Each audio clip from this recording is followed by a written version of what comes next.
Salut les gamers, bienvenue à Professeur Board Game, je m'appelle David. Aujourd'hui à Board Game Summer, on va regarder ensemble le jeu Flip Ship, un jeu qu'on peut étrangement lire le titre quand la boîte est à l'envers.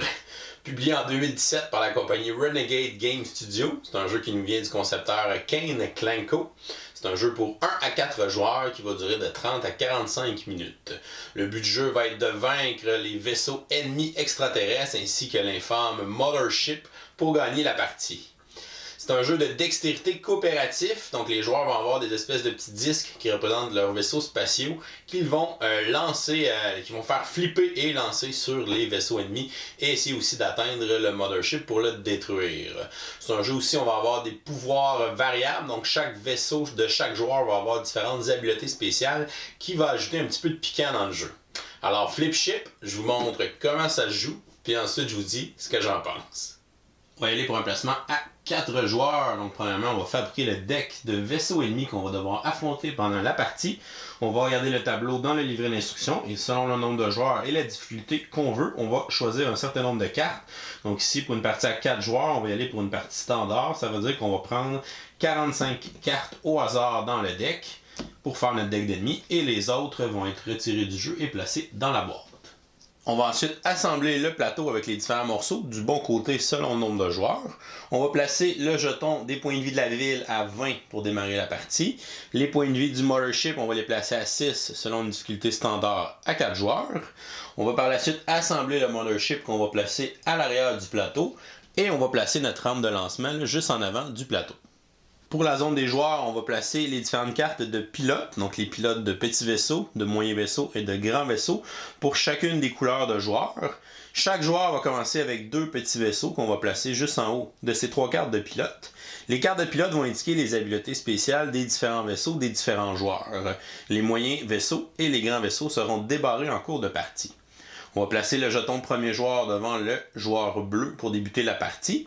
On va placer la zone d'atterrissage à côté du plateau et on va garder la carte de visée pas très loin.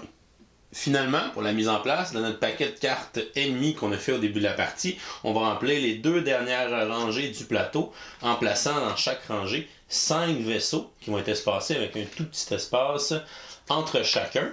Donc ça va être les vaisseaux qu'on va devoir affronter dans le premier tour de jeu. Et à chaque tour de jeu, les 2 dernières rangées vont se remplir avec des nouveaux ennemis. On retrouve certaines caractéristiques sur les cartes ennemies, comme le mouvement, les points de dégâts qu'ils vont infliger et quelquefois des habiletés spéciales. Pour gagner la partie, les joueurs doivent détruire tous les vaisseaux qui sont dans le paquet de cartes ennemis, ainsi que le Mothership. Le jeu va se jouer en différentes rondes de jeu. Dans chacune d'entre elles, les joueurs vont jouer un à la suite de l'autre en lançant leur vaisseau pour attaquer les ennemis. Par la suite, les vaisseaux qui ont survécu vont avancer vers la ville. Donc les joueurs vont essayer de protéger la ville et ils vont faire des points de dégâts à la ville. Si la ville arrive à 0, évidemment, les joueurs auront perdu. À son tour de jeu, un joueur va prendre tous les vaisseaux disponibles de sa couleur et va les placer à côté de la rampe de lancement. Il va par la suite placer un vaisseau sur la rampe de lancement et va tenter de le flipper, donc de l'envoyer dans les airs et d'atteindre les vaisseaux ennemis avec son vaisseau. Il y a une seule règle à respecter lorsqu'on fait flipper des vaisseaux. Il faut que le vaisseau fasse un tour dans les airs au complet. Donc si jamais on envoyait le vaisseau de cette façon-ci, comme il n'a pas tourné dans les airs, donc ce n'est pas un coup qui est légal, mais on va avoir le droit de recommencer. À ce moment-là, on va reprendre son vaisseau, on va le replacer sur la rampe de lancement et on a le droit à un autre essai. Si on flippe un vaisseau et qu'il tombe dans la zone d'atmosphère, les joueurs auront le droit à un autre essai. Donc on peut avoir jusqu'à 3 essais consécutifs si notre vaisseau tombe dans l'atmosphère pour recommencer notre coup. Les joueurs vont leur lancer leur vaisseau un à la suite de l'autre pour essayer d'atteindre les cartes ennemies ou bien d'envoyer leur vaisseau dans le Mothership pour lui infliger un point de dégâts. Ici j'ai raté et ici, j'ai atteint 2 vaisseaux. Dans la phase d'attaque, les joueurs peuvent utiliser les habiletés spéciales de leur pilote selon le type de vaisseau qu'ils utilisent. Ici, notre joueur bleu avec ses petits vaisseaux aurait pu utiliser son habileté de pilote. S'il avait atteint le Mothership, il aurait fait un point de dégâts au Mothership et on aurait ensuite rejoué le vaisseau. Donc ça lui donne un autre coup supplémentaire avec ces petits vaisseaux-là s'il atteint le Mothership. S'il avait eu des moyens vaisseaux, donc si son moyen vaisseau n'atteint aucun ennemi, il peut utiliser la carte de visée avec le grand laser et tirer un grand laser pour essayer d'atteindre un ennemi à ce moment-là pour le détruire. Son gros vaisseau va, en plus de détruire les ennemis qu'il atteint, va détruire un ennemi qui est adjacent. Donc chaque vaisseau, donc chaque niveau de vaisseau va avoir une habileté différente et chaque joueur va avoir 3 habiletés qui sont complètement différentes, qui vont ajouter beaucoup de variété dans le jeu. Lorsqu'un joueur a fini d'effectuer ses attaques, on va passer à la résolution des dommages. Donc évidemment, les vaisseaux qui n'ont atteint aucun ennemi vont être repris et replacés dans la zone d'atterrissage. Les vaisseaux qui ont atteint des ennemis vont leur infliger des points de dégâts et les tuer. Donc la majorité des ennemis ont seulement 1 point de dégâts, sauf les bases qu'on voit ici qui ont un 2x pour représenter leurs 2 points de dégâts. Si jamais j'avais atteint la base avec mon vaisseau et qu'elle a 2 points de vie, je vais tout simplement laisser mon vaisseau sur la carte jusqu'à la fin du tour. Donc les autres joueurs auront l'occasion d'infliger le 2e point de dégâts à cette base interstellaire. De plus, certains ennemis ont l'icône de bouclier, donc ils vont placer des boucliers sur leurs alliés qui sont adjacents. Donc ce vaisseau-là fait un bouclier sur lui et sur lui. Si j'avais atteint seulement le vaisseau qui a un bouclier, on peut faire le même principe que les bases interstellaires qui ont 2 points de vie. On peut laisser notre vaisseau ici, et si jamais on tue celui qui donne un bouclier, d'ici la fin du tour, on va pouvoir tuer les 2 vaisseaux. Mais comme j'ai atteint les 2 vaisseaux d'un seul coup, donc si je suis sur 2 cartes en même temps, je vais infliger un point de dégâts à chacune de ces cartes-là. Donc je vais détruire la carte qui donne le bouclier et je vais détruire la carte aussi qui est l'ennemi juste à côté. Donc le joueur va par la suite enlever ses vaisseaux des cartes endommagées et va les replacer dans la zone d'atterrissage. Si jamais on avait atteint le mothership avec un de nos vaisseaux, on va lui simplement enlever le vaisseau qui est à l'intérieur, on va diminuer les points de vie du mothership de 1 et on va replacer le vaisseau dans la zone d'atterrissage. Les autres joueurs vont alors passer à leur tour de jeu en prenant leur vaisseau de disponible et les lançant vers les vaisseaux ennemis pour essayer de les atteindre ou essayer d'atteindre le mothership tout simplement. On peut lui infliger des points de dégâts, comme ceci, pendant la partie et essayer de détruire le plus d'ennemis possible qu'il y a sur la table. Lorsque tous les joueurs ont joué leur tour de jeu, on va retirer les vaisseaux restants sur les ennemis qui auraient 2 points de vie ou des boucliers. Donc on n'a pas réussi à les détruire et on va devoir essayer au prochain tour. Par la suite, les ennemis vont se déplacer, vont descendre vers la ville pour tenter de l'attaquer. Donc on va regarder le nombre de flèches sur les ennemis. On va commencer par les ennemis les plus bas. Donc si j'ai une flèche, l'ennemi va se déplacer d'une zone. Donc on a 5 zones sur le plateau, sur le champ de bataille. Ici, si j'ai 2 flèches, l'ennemi va tout simplement bouger de 2 zones.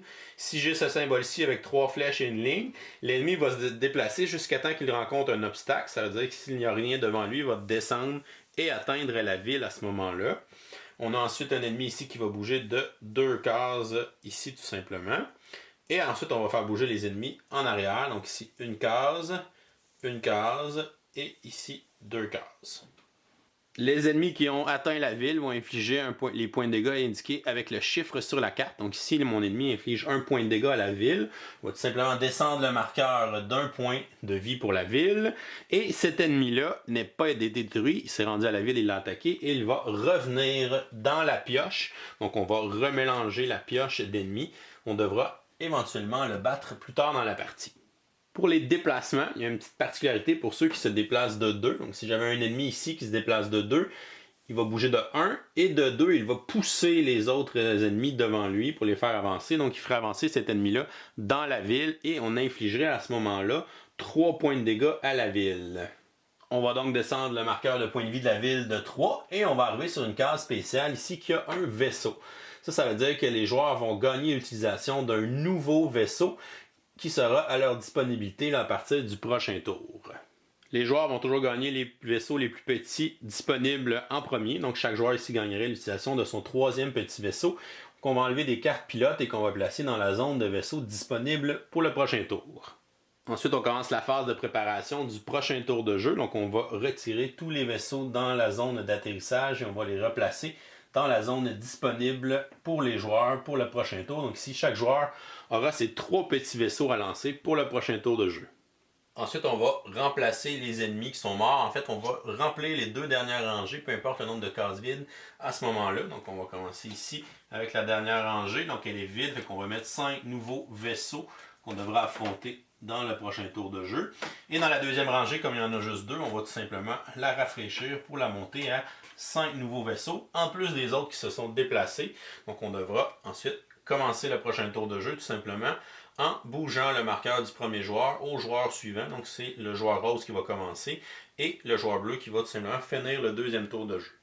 La partie va se continuer ici, on va faire des rondes de jeu jusqu'à ce qu'on ait détruit beaucoup d'ennemis et qu'au début d'un tour de jeu, on commence une ronde et on a 6 ennemis et moins sur la zone de bataille. À ce moment-là, ça va déclencher l'avant-dernière ronde de jeu.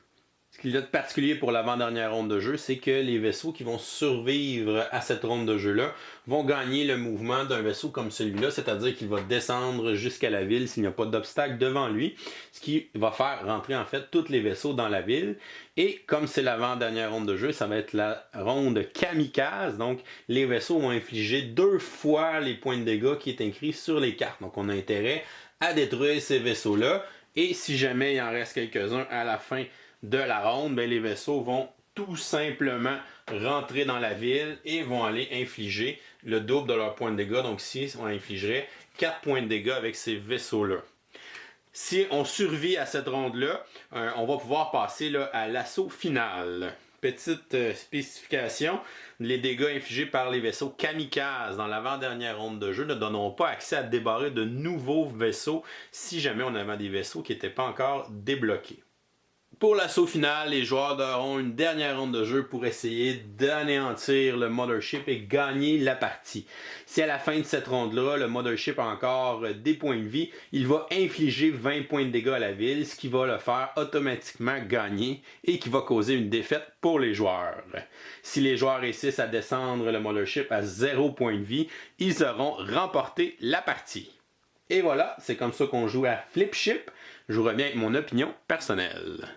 Qu'est-ce que je pense de Flipship? Si on regarde les côtés positifs, premièrement, j'adore le visuel, l'espèce de look jeu vidéo rétro, donc des vieux jeux comme Space Invader ou Galaga avec les petits vaisseaux en haut de l'écran qui descendent puis qu'on leur tire dessus avec nos petits vaisseaux. Fait qu'on a vraiment ce feeling-là dans le jeu. C'est un jeu à thématique Tower Defense en fait qu'on protège la ville contre les vaisseaux qui descendent.